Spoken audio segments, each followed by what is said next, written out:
আসসালামু আলাইকুম। ফারজানা কবির ফ্যামিলিতে আপনাদের স্বাগতম। চালতার আচার। জিভে জল আসলে কিন্তু আমি দায়ী না। আজকে টক মিষ্টি ঝাল স্বাদের চালতার আচার করব। চলুন কথা না বাড়িয়ে শুরু থেকে দেখি। আমি 4টি ডাসা ডাসা চালতা নিয়ে নিয়েছি। এগুলো ভালোভাবে পানি দিয়ে ধুয়ে এখন বটির সাহায্যে আমি কেটে নিব। চালতাগুলো কিন্তু ভালোই শক্ত আছে। সুন্দর করে এইভাবে পাটে পাটে কেটে আমি আগে ছাড়িয়ে নিব। এগুলো কিন্তু চালতার বীজ, এগুলো নেওয়া যাবে না, তাহলে তিতা হয়ে যাবে। তাই আমি এগুলো আগে ছাড়িয়ে নিয়ে তারপরে সাইজ করব। সবগুলো চালতা সুন্দর করে ছাড়িয়ে নিয়ে আমি দেখলাম বীজ থেকে কিছু রস চালতার গায়ে লেগে গিয়েছে। তাই এগুলো আবার ভালোভাবে পানির সাহায্যে ধুয়ে আমি নিয়ে এসেছি। এখন এই রকম টুকরো করে কেটে নিব, তাহলে আচার দিতে খুবই সুবিধা হবে এবং আচারের মশলা ভালোভাবে চালতার মধ্যে প্রবেশ করবে। ছিলকাগুলো উপর থেকে ছিলে নিব আর এইভাবে টুকরো করে নিব। আমার সবগুলো চালতার খোসা এইভাবে করে ছাড়ানো শেষ। অনেকেই খোসা সহই চালতার আচার করে, কিন্তু আমি খোসা ছাড়িয়ে নিচ্ছি যাতে একদম সুন্দর পারফেক্টভাবে আমার আচারটি হয়ে যায়।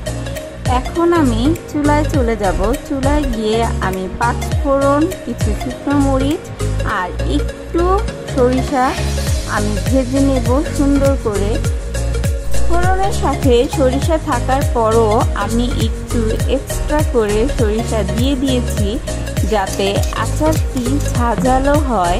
এই রকম করে ফুটে উঠলেই বুঝবেন যে মশলা ভাজা হয়ে গিয়েছে। বেশিক্ষণ রাখা যাবে না, এগুলো শিল নোড়ায় উঠিয়ে নিব, তারপর গরম গরমই গুঁড়ো করে ফেলবো।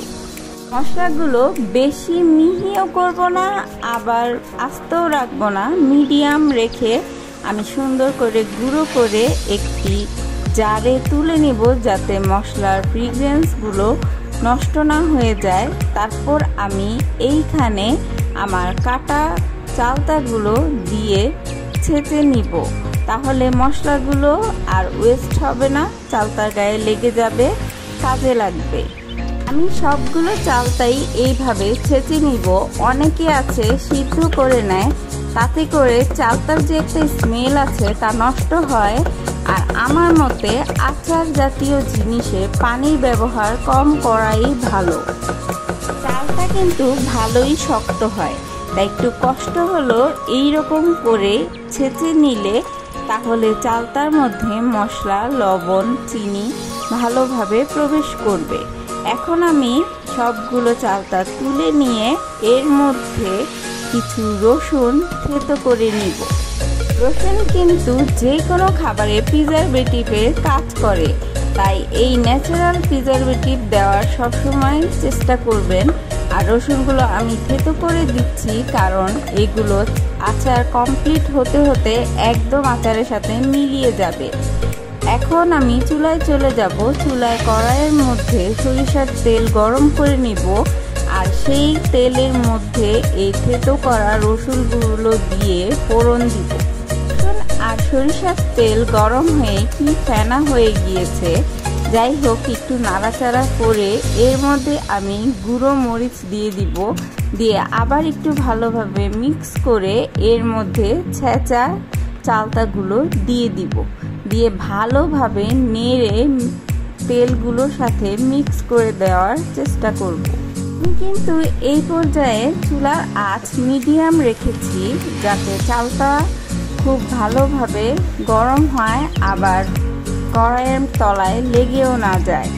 এখন ভালোভাবে চালতাগুলো নেড়ে চেড়ে মিক্স করে আমি গুঁড়ো করা 5 ফোড়ন যে মশলাগুলো তৈরি করে রেখেছি তা দিয়ে দিব। অর্ধেক দিব আর অর্ধেক রেখে দিব একদম লাস্টে দেওয়ার জন্য।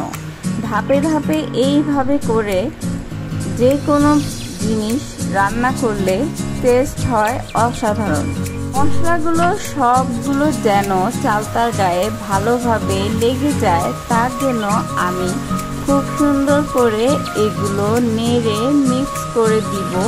তারপর আমি চলে যাব আবার শিল নোড়ায়, সেইখানে আমি গুড় নেব। আমি এই আচারটি গুড় দিয়ে তৈরি করব, তাই গুড়গুলো একটু থেতো করে নিব যাতে মেল্ট হতে সুবিধা হয়। আধ ভাঙা গুড়গুলো দিয়ে দিব চালতার মধ্যে। তারপর খুন্তির সাহায্যে ভালোভাবে নাড়তে হবে, আর গুড়গুলো একটু গুঁতো দিয়ে দিব যাতে তাড়াতাড়ি মেল্ট হয়ে যায় আর চালতার সাথে মিশে যায়। খুব ভালোভাবেই এই পর্যায়ে নাড়তে হবে, তাতে করে গুড় গলে চালতার সাথে মিশে যাবে। চালতা কিন্তু জ্বর, রক্ত আমাশা, মুখের ঘা দূর করতে খুব ভালো কাজ করে। এটি বাত রোগের নিরাময়ের একটি ওষুধ বললেই চলে। এই পর্যায়ে ভালোভাবে নাড়তে নাড়তে দেখা যাবে একটু শিরার মতো হয়েছে। এই শিরাটাই দরকার চালতা সিদ্ধ হওয়ার জন্য। এখন আমি কিছু লবণ দিয়ে দিব, তাহলে টেস্টের ব্যালেন্সটা ঠিক থাকবে। লবণগুলো ভালোভাবে নেড়ে চেড়ে মিক্স করে দিতে হবে। লবণগুলো মিক্স করার জন্য নাড়তে নাড়তে দেখা যাবে আরও কিছু রস বের হয়েছে। এখন এই পর্যায়ে কিছুক্ষণ ঢাকনা দিয়ে ঢেকে রেখে দিব, তাতে করে চালতাগুলোর ভিতরে যেমন মিষ্টি ঢুকবে তেমন সিদ্ধ হয়ে যাবে। ঢেকে রাখার পর অনেকক্ষণ হয়ে গিয়েছে।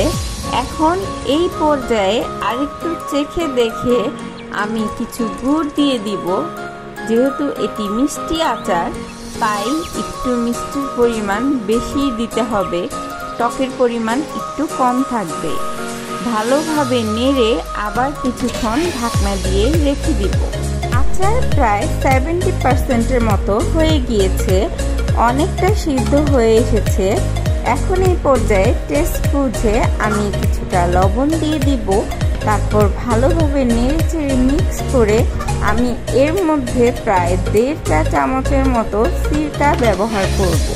সিরকা দিলে আচার অনেক দিন ভালো থাকে, এতে ফাঙ্গাসের আক্রমণ হয় না। আর দিয়ে দিব বাকি যে মশলাগুলো রেখে দিয়েছিলাম সেই মশলাগুলো, আর সাথে দিব আরও 1 টুকরো গুড়। যতই চালতা মজে আসছে ততই মিষ্টির পরিমাণও কমে যাচ্ছে, তাই গুড় দিয়ে ব্যালেন্স করে নিলাম। এখন ঢেকে দিব, তারপর কিছুক্ষণের মধ্যেই আমার এই আচার হয়ে যাবে। দেখুন কি সুন্দর পারফেক্ট কালার এসেছে। আমার আচার প্রায় হয়েই গিয়েছে।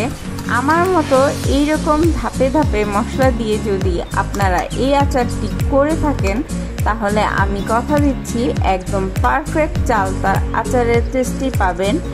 ব্যাস, আমার আচার কমপ্লিট। এতক্ষণ সাথে থাকার জন্য ধন্যবাদ।